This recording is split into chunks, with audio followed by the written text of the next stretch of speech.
Of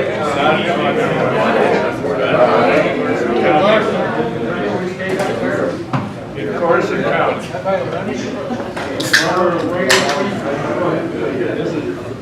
The next time, 11th and 14th, of course. Of course, we will all be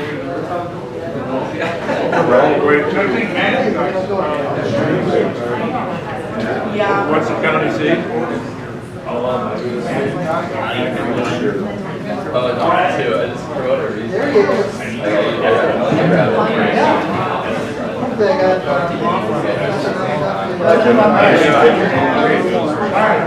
It's good.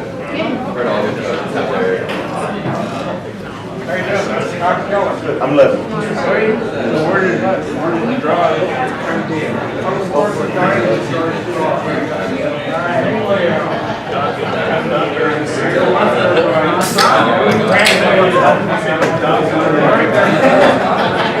How you guys doing? Neil. Nice to meet you. Bob? Les? Falconer. Nice to meet you guys. So, that's what you all walk in. You don't deal with it. Door subjects for me.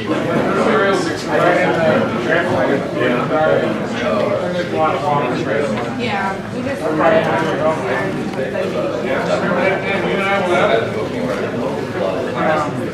Harding County.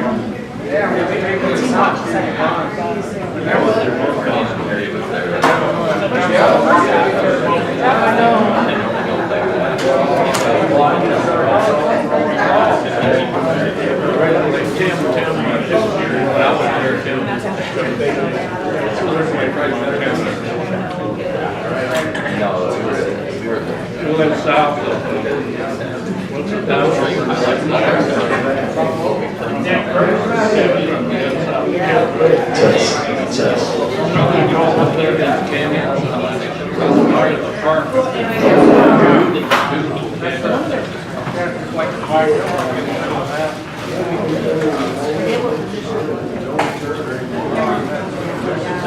Ready you are, Bradley.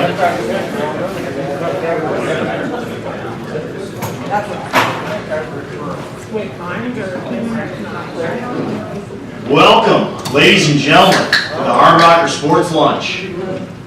You may notice a taller, better looking, more articulate individual standing in front of you than what you would normally see on a Tuesday afternoon. But enough about Kevin. Welcome to the Sports Lunch. Thank you to Poncheros for sponsoring today's lunch. Burritos are usually a good choice, and we usually get a good crowd like we are today. You know, what's been going on? I don't know if you were watching, we had an exciting football game on Saturday up at Mesa. Coach will talk a lot about that. Congratulations to our volleyball program, picked up 2 victories down in Kearney at a tough tournament.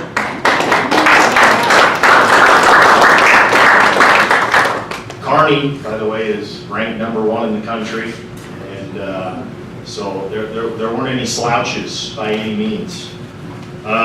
Cross country, we had an incredible event in Robbinsdale, which Coach Johnson will talk about, and you know, I'll just give a lot of credit to Coach and his vision for the program. Also want to give a lot of kudos to all the individuals who helped behind the scenes on that. I mean, it was an all staff effort. We had basketball there, we had, you name it, they're helping out. Anita, we had Tiffany, the whole crew. I had the easy job, I just stood there and talked. So,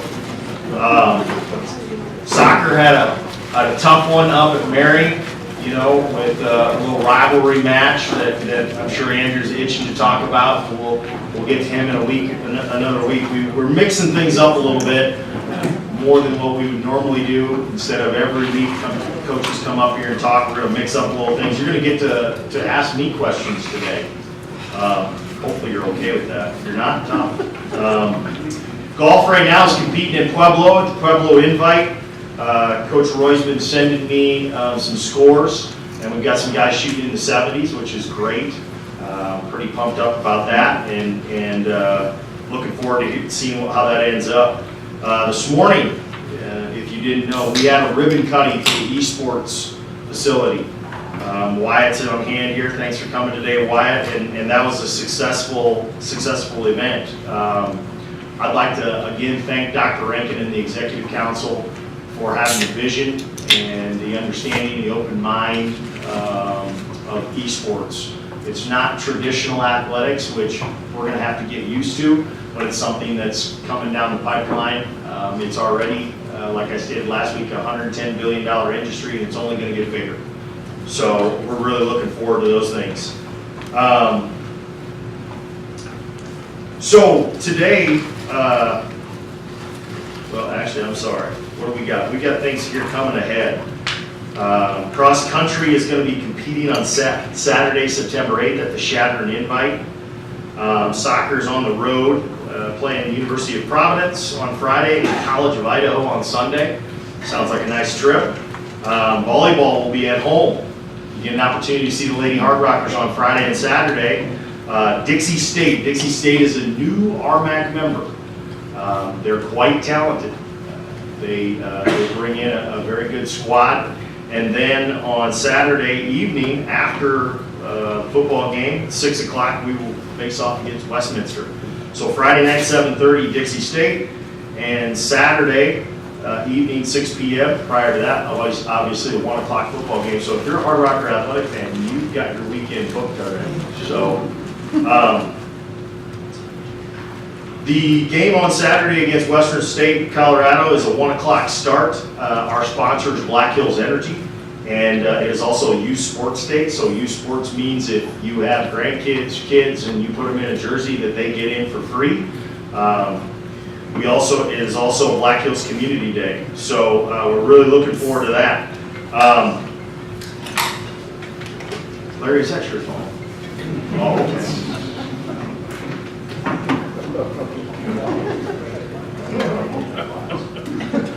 So a little bit, like I said, we're mixing things up a little bit, and I'm up here to chat today. You know, a little bit about my summer. We had a really great summer. I'm tired of cutting the grass in my yard. I don't know about the rest of you. I think I've cut the grass this summer more than I did the first 3 years living here. And it looks like I'm going to have to continue cutting it.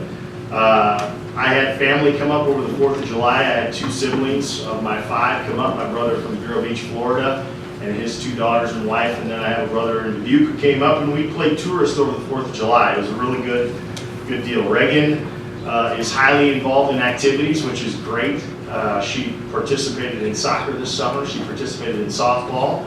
And as a former baseball coach, that makes me extremely happy. She walks around the house right now pretending to pitch all the time, so I'm pretty pumped about that. And Melissa has started her MBA in management from NAU. So I get to cook and do lots of other things at night while she's sitting there studying at the table, which is great. I'm going to bring things down here a little bit. You know, one of the big concerns the NCAA has moving forward, and it's becoming more and more prevalent, is mental health. They're really putting a lot of resources together to you know, discuss, bring to light the depression, the anxiety that athletes face. You know, you've heard me stand up here and say the average Division II athlete puts in 85 hours a week in their athletics, their academics, and their community service. I mean, you know, obviously that's 2 full-time jobs. So, you know, there are a couple things that we can do as an athletic department. Is 1, be open-minded about it, and 2, be willing to listen, and be willing to show them that it's okay to express their anxiety or if they have any depression. It's going to the numbers are going to increase because we want them to increase. We want them to bring their concerns to light rather than hide them. it's kind of that adage of, do you go to the doctor to find out if there's something wrong? Well, yeah, we want them to do it. From our standpoint, you know, we're going to talk about this a lot as a staff, as coaches and administrators, and we're going to be willing to listen. We're going to try to be willing to give them as much help as they possibly can, that we can as an institution. You know, I firmly believe that what the ball does to the athlete is extremely more important than what the athlete does to the ball. So we're here to help. So that's my soapbox moment for today. I thought I would open it up to questions. I was thinking about that this morning when I got an email from the NCAA. I thought it was a good topic to talk about. And your positive support to our scholar athletes is highly beneficial. You coming to our athletic events and cheering them on does wonders for them. So with that, I'll open it up to questions before we get Coach Johnson and Coach Tinker up here, if we have any. And nothing's off the table as far as I'm concerned. Yes, sir. I enjoyed the ribbon cutting this morning for the esports. I thought that was very nice and quite a few people on hand. As I was listening to Wyatt, and you have told me about this before, what do you think, how is the NCAA eventually going to get their claws into this, and how are they going to govern? Yeah, the first thing they got to figure out is the amateurism portion of it.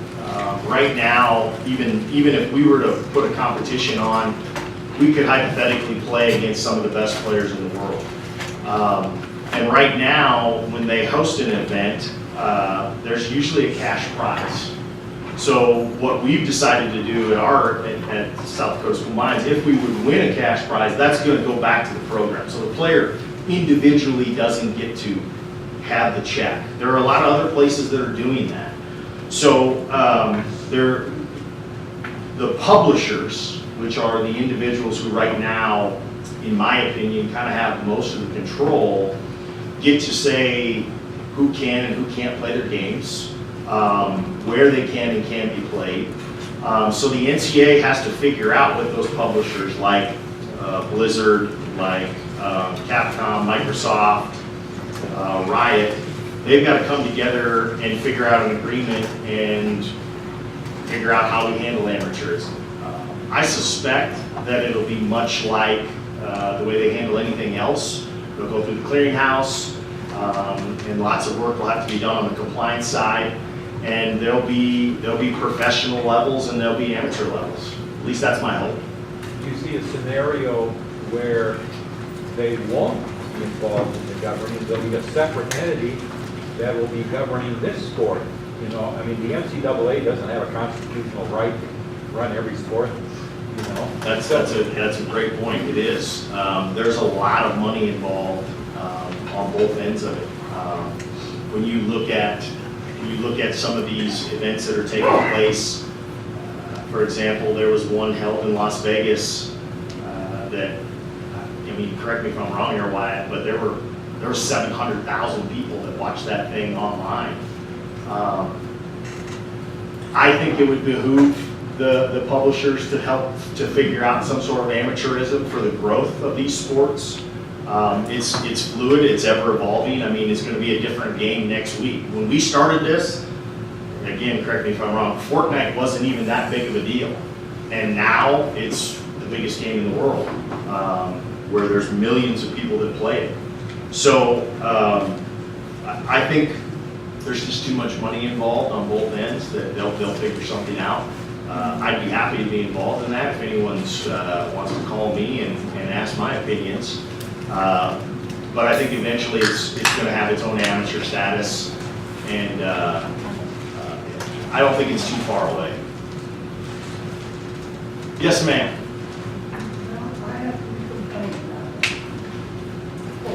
Sport?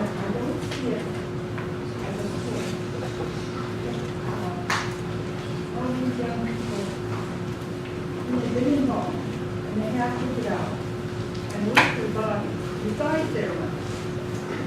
They're better people all the way around as far as I'm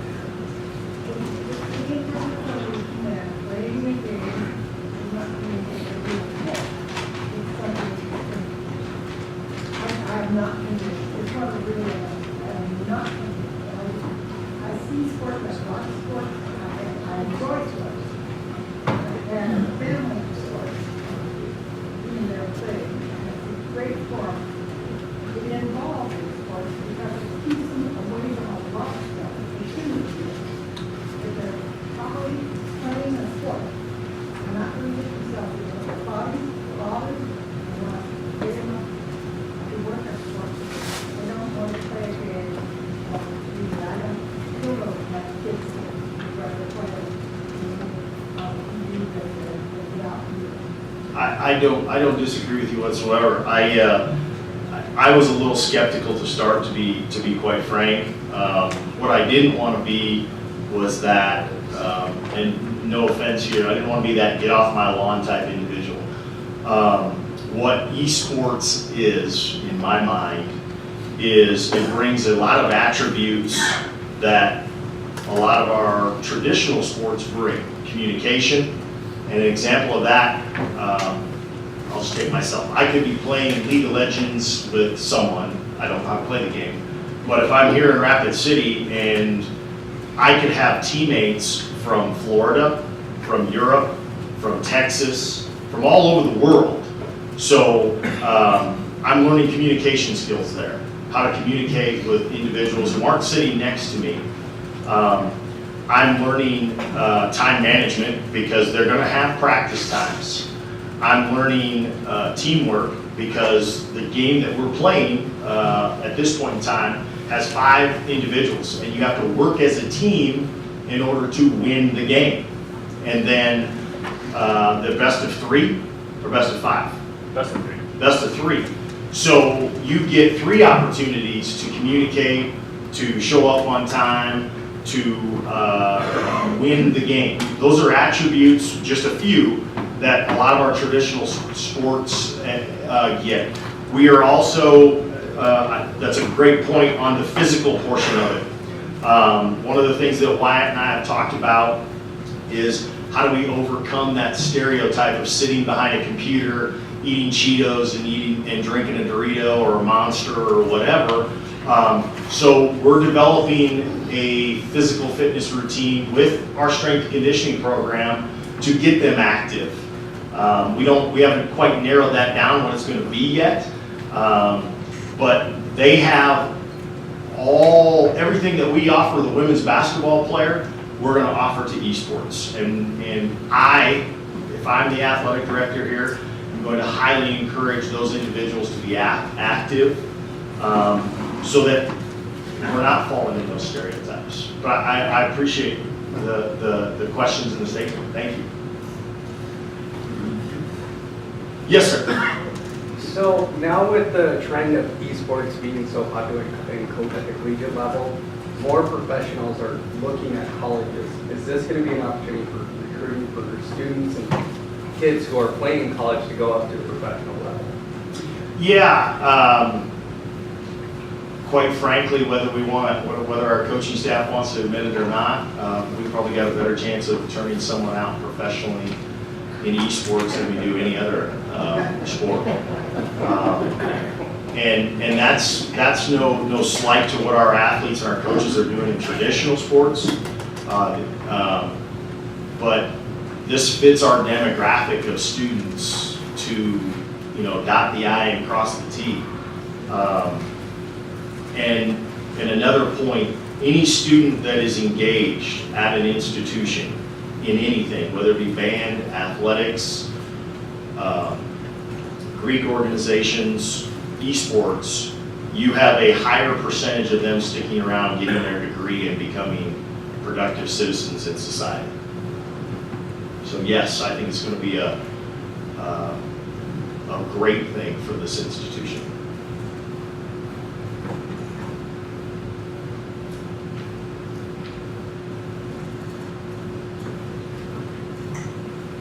Anything else? All right, so I'm going to turn it over here to our Director of Track and Field and Cross Country, Mr. Steve Johnson.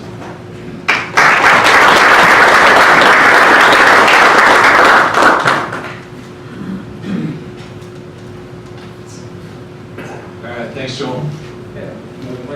Yeah, I'm taller too.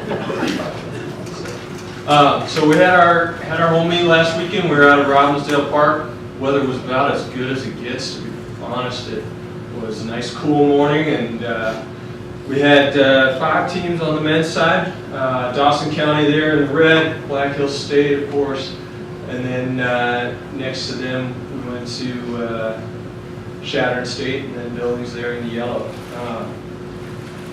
Men's race, they ran an 8K, so it's just shy of 5 miles. We had a really simple strategy. We had some real simple goals that we were trying to set up with this course. The truth is, we've never run this course this way. This was a brand new course for everybody. So we didn't really know what to expect. So early on in the race, we tried to make a point of holding back. You see our top 2 guys there, Chase Wood with the glasses, and next to him was Ryan Moen. We just decided we were going to hold back, and we were going to stay back with Black Hills' top runners and just let the race unfold in front of us for a little bit, kind of get our bearings as things got going. And that turned out to be a really good move for us. With that, we wound up putting Ryan finished 3rd overall as a freshman. It's his first collegiate race. At halfway, he was sitting probably around 7th or 8th. So, and was at least 30 seconds back from the winner at that point. And he didn't give up another inch at that point. He just kept mowing people down. In fact, he sent me his mile splits this morning. His last mile was his fastest by almost 6 seconds. So really did some good work over the last bit of that. Chase Wood, this was his first race since he's a junior. He's technically a redshirt sophomore in cross country. This was his first race in cross country since that freshman year, and came out and really ran strong for us. But what was really fun was seeing how some of the results turned out, because we knew that we were running pretty good. We knew that we were young up front. Our men finished 2nd overall. The last time we beat Shattered State was 2015. The last time we beat Billings, I couldn't find it. Okay. To be perfectly honest with you. So we did some things that we haven't been able to do, and we did it with a freshman leading the way, 3 freshmen in our top 5, and without our senior, because we're redshirting him this year. So to be able to do that, come out and have that on our first meet, we were pretty excited. And then when I started breaking things down, for example, we're going down to Shattered this weekend. We're going to see Shattered State, Central Wyoming College, and to my knowledge, those are the only 2 that are coming down for that meet. We had all 7 of our runners in before Shattered's 3rd runner came across. So if you remember in cross country, top 5 count toward your scoring, next to add places to other people's scores. To get 7 before somebody's 3rd is pretty impressive. One of our goals this week was to make sure that we didn't get swept by Black Hills State like we did last year. Putting Ryan in 3rd, Chase came in, he was 11th overall, but he came in between Black Hills State's 5th and 6th, and then we got another guy in between, or 2 guys actually, in between their 6th and 7th. We did what we wanted to do from that standpoint. Did we go out and race to try and crush people? Not yet. Did we go out to race to try to blow anyone away? No, it's too early for that. If we tried to do that in distance running, you would trash your legs and you wouldn't be racing for a month. So we had to be a little more conservative early, because we're coming back, 6 days later to race again. So we wanted to make sure that we were being conservative with that. Here you've got Joel Haas. Joel Haas was one of the guys that really stood out to me this weekend, because Joel came out, and Joel last year ran 30:48 at the meet. This year he ran 28:58. So he took almost 2 minutes off on a very similar course. And the guy in front there, Ben Colvin, is the other guy who had a big improvement for us. He took just over a minute off of his time. So those 2 guys, and they combined to make up our 5-6 in the rankings. So very critical spots for us. For them to come up and put that in was great for us to see. So we were pretty excited with that. In fact, when I went through the results, There were only 5 runners out of everybody in the men's race that ran last year and this year that actually improved, and we had 3 of them. Combined, our men combined to run, our 3 returners combined to run exactly 3 minutes faster than the year before. Black Hills State had the other 2 that ran faster. They were just 66 seconds combined. So we saw some really, really good things with our men. We're young. We're going to have to be patient with some things, but I like where we're going. And as you see during the race here, you got a bunch of kids in the background. We'll get to that in a little bit here. But we had all of our top 7 in the top 50% of the field. Finish percentage is huge. When we look at where we finished in the RMAC, for example, last year, I think our top finisher was right about the 50% mark. We had 3 RMAC teams in this race. So we know that we can come in and compete at the RMAC now. Now it's just a matter of making sure that we continue to move our way forward and figure out what we really are and how we're really going to race.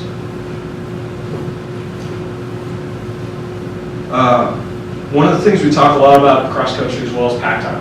Pack time is absolutely critical. Okay? Black Hills State won the race because they put up a 45-second pack time.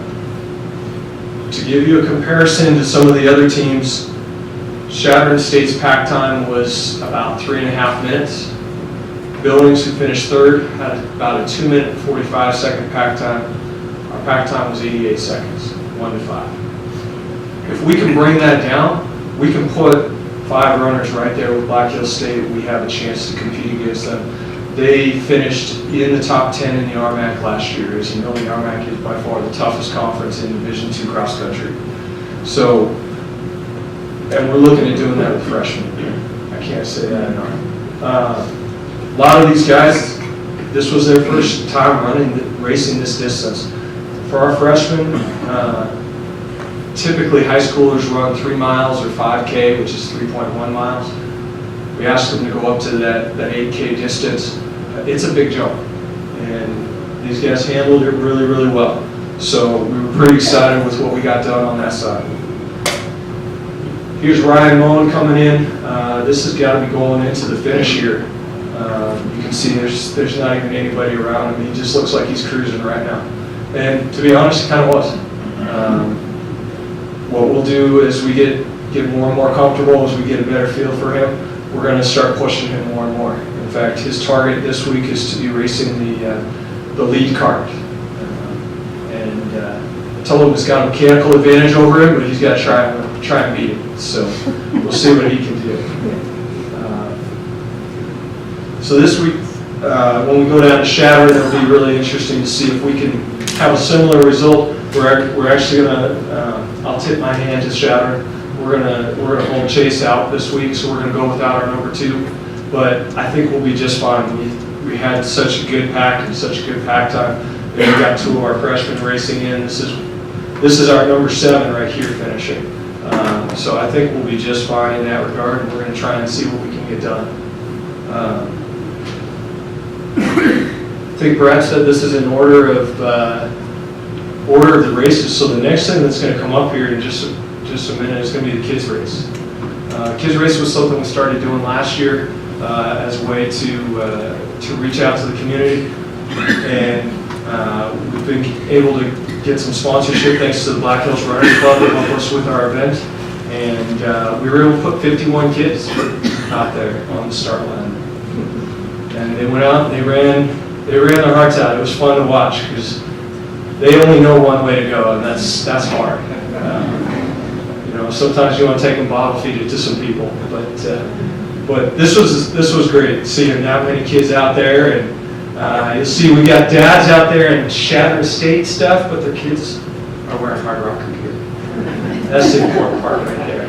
So, Coach Schaefer had kind of long instructions for them. You could tell they were ready to go, but we got them going, and every one of them made it through. So that was the fun part with that. We'll see we'll have to start looking at the film a little bit, see who we can recruit for the future too. So, But I want to give a special thanks too to my guys team and to the men's basketball team for going out and for running with these kids as well. When they get done, that's the thing that they remember. That's the thing they get excited about. My wife showed me a Facebook message from somebody this morning just pointing out that the thing her daughter was most excited about was that she got to beat the Hardrockers. So here's the women's race getting going. You'll notice that we are missing Dawson County in this one. Unfortunately, they didn't have any women ready for the trip, so they didn't bring anybody down. The women's race was honestly a little bit of a struggle for us. Well, we've got returners. We are really sometimes feeling what we lost, and so we're just trying to find our place right now. And so for them, it's going to be a little bit of a learning curve. It's going to take us a little bit to get where we need to go, but I have no doubt we're going to get there.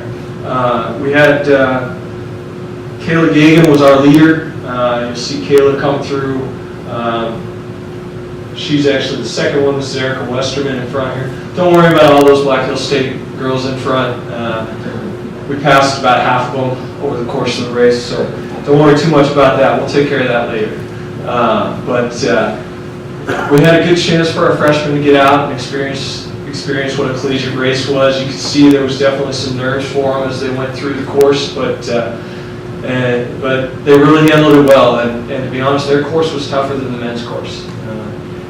In the men's course, this hill that they're going up right now, the men went over it once in the first mile. The women went over it 3 times in the first mile. So we will give the women the benefit of the doubt on this one because they definitely had a tougher challenge laid out for them, and we're looking forward to seeing what they're getting done. Every day they get stronger. Every day they get a little bit better. And what we saw this week, we saw some really good things. We saw Laramie Giles, for example, who you saw going up the hill a couple minutes ago. Laramie took, what was it? Got my notes here. She took 1.5 minutes off of what she ran last year on this course. And so by the time she finished the track season last year, she was our number 3 girl, I think, in the 5K. So it's just, and to think that she's running 1.5 minutes faster right now than what she did at the same point in her season, we're pretty excited about that. We've got a chance with our women to make sure that we really improve our pack time. And so that's going to be the thing that we focus on this week as we go down to Shattern.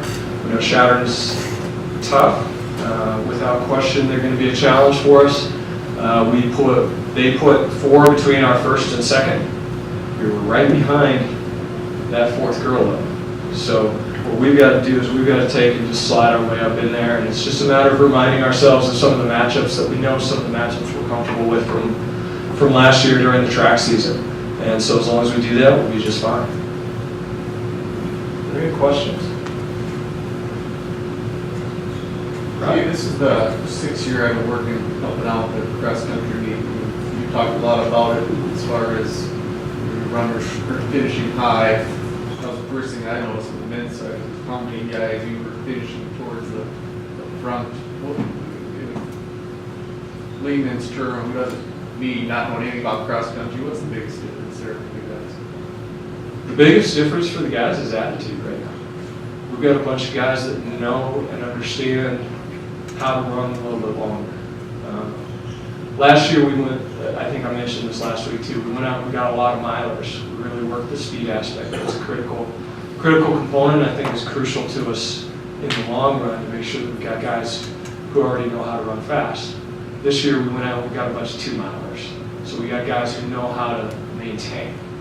And so we have guys that have a really good mindset, really good mentality about cross country, and are really excited about it. I think that's the biggest difference in itself.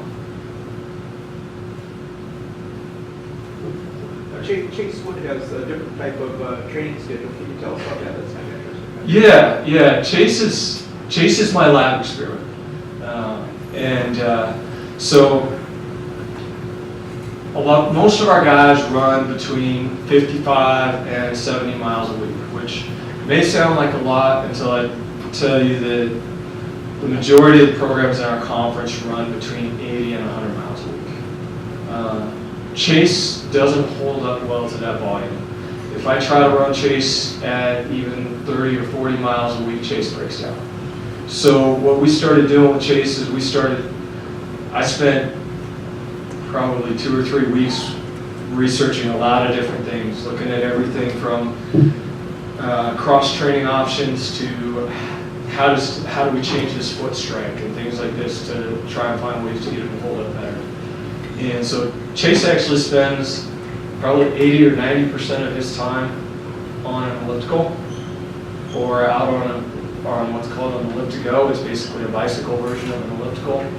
And then we run the rest of them. We run the hard workouts, the critical workouts is what we refer to them as. And so that's how we deal with Chases. And it's worked really well. We started experimenting with it last January, and during the track season, he took 6 seconds off his mile time, which for a collegiate runner is huge. He took 3 seconds off what he'd run the year before in the 800. Now we're getting to experiment with it more with the higher volume, because obviously we have to go to a 10K, which is 6.2 miles ultimately. So now it's a matter of seeing how we balance that. The journal said that Adeline Stottmeyer ran unattached. Yeah. What can you tell me about? Yeah, so track and cross country has a little bit of a unique setup in that athletes are allowed to run outside of the team. And so in Addie's case, Addie's out of cross country eligibility. She, from a competitive standpoint, she's used her 4 seasons. So, but she's still allowed to step into most races if they're either as an invitational, she would have to be invited to join the race, or if it's labeled an open, which is what our race is considered as an open, they can simply notify the race director and request permission to come in and join the race. And so that's what she did, and so she's able to come in and compete unattached. It just means that we see it a lot during redshirt years as well. It just means that they're able to compete as an individual rather than as part of the team. Other questions? Does she have track? Yes. eligibility left? Yep, she has both indoor and outdoor track eligibility left. All right, thank you.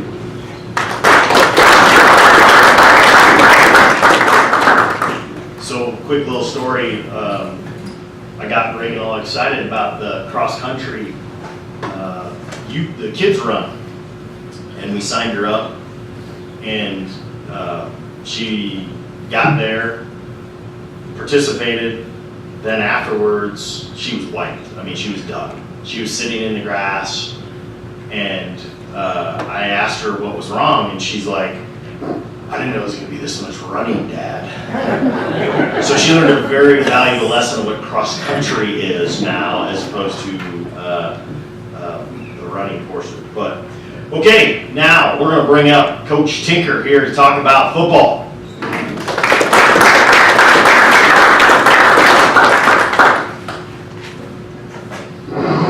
How's everybody doing? I was disappointed. I heard men's and women's basketball were at the cross country meet. I anticipated the staffs were going to run. That's hard. I think Hope would finish first, and I think Coach Henry would finish last. Coach Lueken and I have the same body type, so I know he would finish at the back of the pack too. Let's get going on the football program. We talked about mental health. The mental health of the coaches is strong, despite the loss on Saturday. It was a tremendous effort of our men. They played their hearts out. They gave it everything they had. We played well enough to win that football game, and then we found a couple mistakes to make that made it so we could lose that game as well. So Mesa's a very good team. It was an awesome environment for college football. If you their announcers low juice level. If you were listening to the game on the broadcast, they're low juice level from their announcers, but high juice level from the crowd there. It was a big time atmosphere, and it was really fun for our players. The most exciting thing for us is our best players played really well which is always very encouraging and fun to see. So, and I think we got some highlights even of it, Bradley, if I'm correct, and we can kind of watch all the stuff that took place. This is the first touchdown by Jake. This is a really good start to the, we started really fast. Big kickoff return to start the game, and then Jake out in the open field, and Jake's a good player. So does a great job right there, finding a way into the end zone. Here is a big time throw and catch to Carson Hunt. He kind of almost kept his feet right there, but that was a big third down play, kept the drive alive, and we were really sharp on third down, specifically through the first half, and then into the second half as well, but big time play there. And then this play is awesome by Jake. I mean, this is an unblocked player, and then he just does what Jake does, which was a really nice play. So he got off to a super fast start. He played really well in this game. It's his first time he ever got to play Colorado Mesa, and he really performed at a super high level. This is the sack by Michael Redlin, which is one of the coolest plays of the year. I mean, it's just, that's awesome. Mike was on fire on Saturday, juice level at 11 on a scale of 1 to 10, and was just really, really sharp. That's the best player in the league on offense, number 11 for Colorado Mesa, and we held up well. This is the toss to Isaiah Manley, number 13, and Isaiah was fantastic on Saturday also. Just mentioned how well our really good players played, and our guys got in the scouting report. This is Ennis Seppa's career-long field goal, a 45-yarder. Gave me a ton of confidence.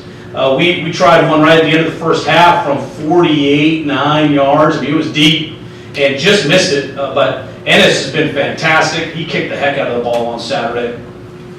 This play is one of the real highlights of the year probably. Dominic Jackson hawking down Easton from behind, stripping the football right on our sideline, and just the level of juice. I think they're going to let this clip run a little bit. You get to see our sideline. Once the officials finally make the correct call here, you're going to see the guys in the white jerseys, the enthusiasm and juice level that we had at this moment. Wait for it, there it is. And you can see our guys, we were totally locked into this football game and playing at a super high level.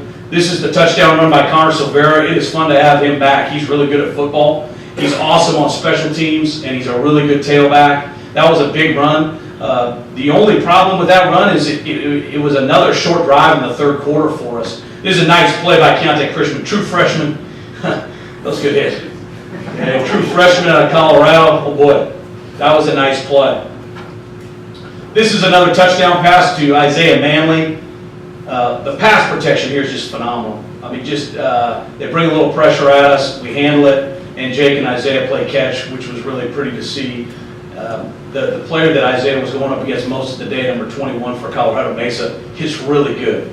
And that was really fun to watch. That was really high level of football. Kevin Thompson almost houses this one. I think this was a fingertip away from him being able to keep you. Once you see Kevin, once he's in the open field and having to practice today, once he's in the open field, it's over. He got tripped up right there and couldn't quite finish that one. But he had another nice day as well. This is the interception. This is a true freshman on the interception, Adrian Eastman out of Phoenix, Arizona. Big time interception right there, and we were in position at that point, I thought, to win the football game. Unfortunately for us, we only turned that into a field goal, and that's the field goal that you're seeing right here. And we had our chance on that drive, I thought, to really put the football game away, but we didn't, and kept the door open just enough. And Mesa's pretty talented, and when the door was open, they kept it open, and they were able to run through it and get the victory in the fourth quarter. But great job by our guys on the SWAT units, our special teams units, making some plays throughout the course of the day. And has kicked the ball beautifully throughout the course of the day. So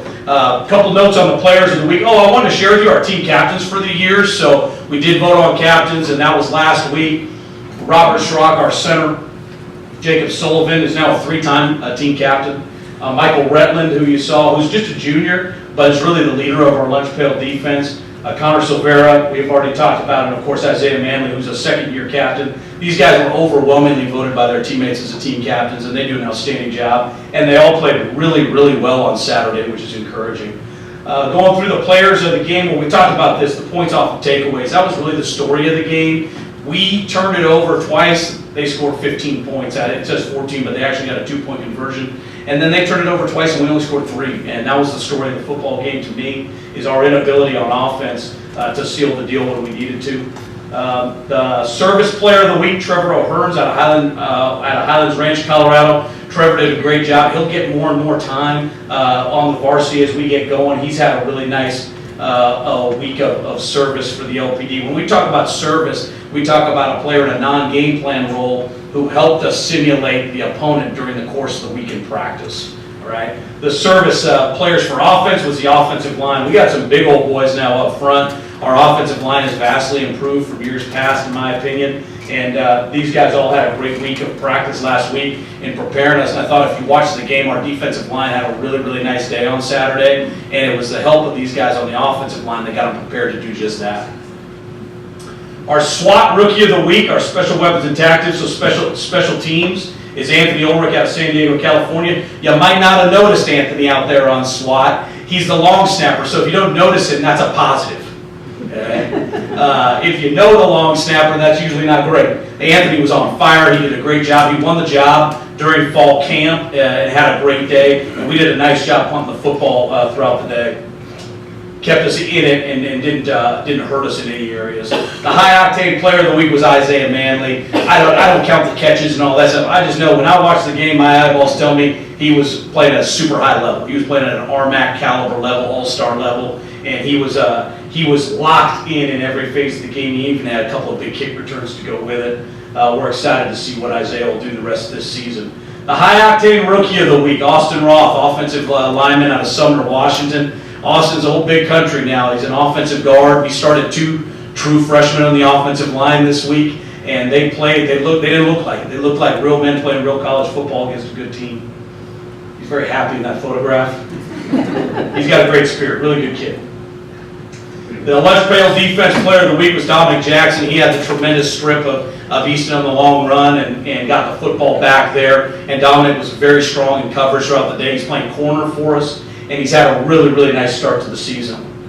The Rookie of the Week on defense was Will Carroll out of Gatesville, Texas, our middle linebacker. Played every single snap. He's a true freshman. Played every single snap of his first college game on defense and collected 15 tackles. So I'm going to raise his jersey number up to 20 this week, and maybe he'll make 20 tackles.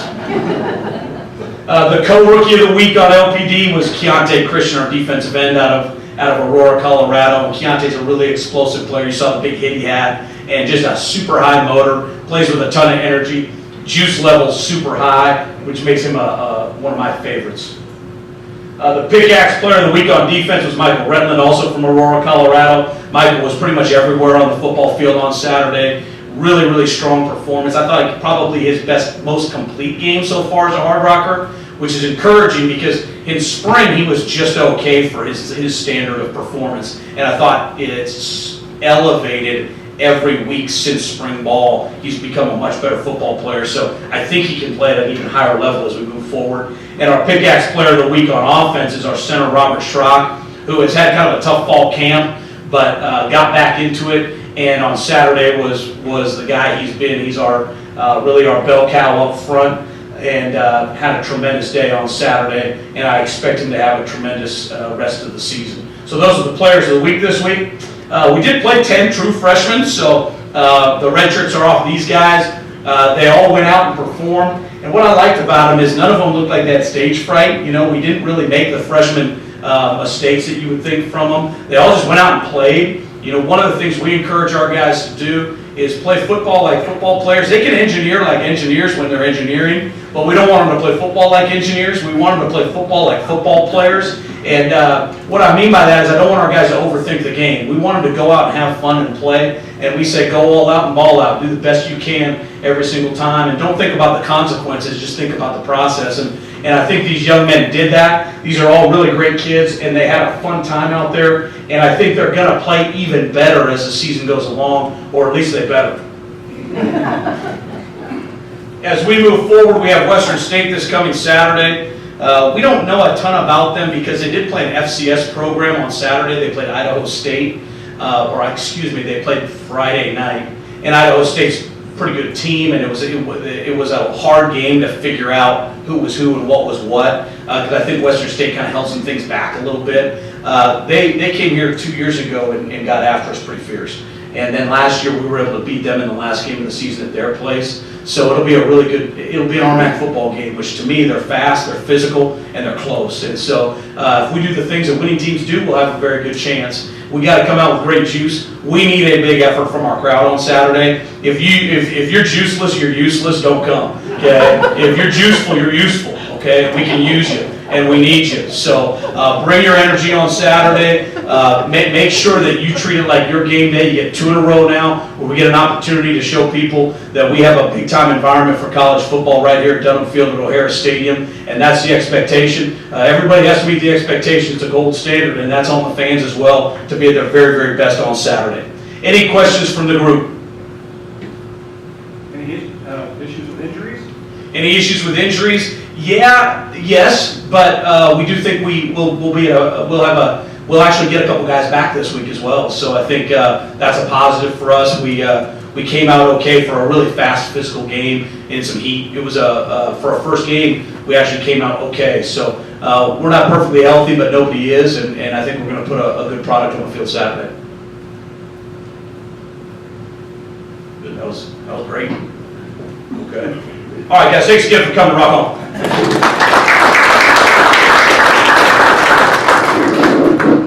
Great juice there by Coach Tinker. Great juice. Again, what's going on? Excuse me. Cross country's down at Shatter on Saturday, the 8th. Soccer's on the road at Providence on Friday, and College of Idaho Sunday. Volleyball is at home here, Dixie State, Friday evening at 7:30, and then Westminster on Saturday.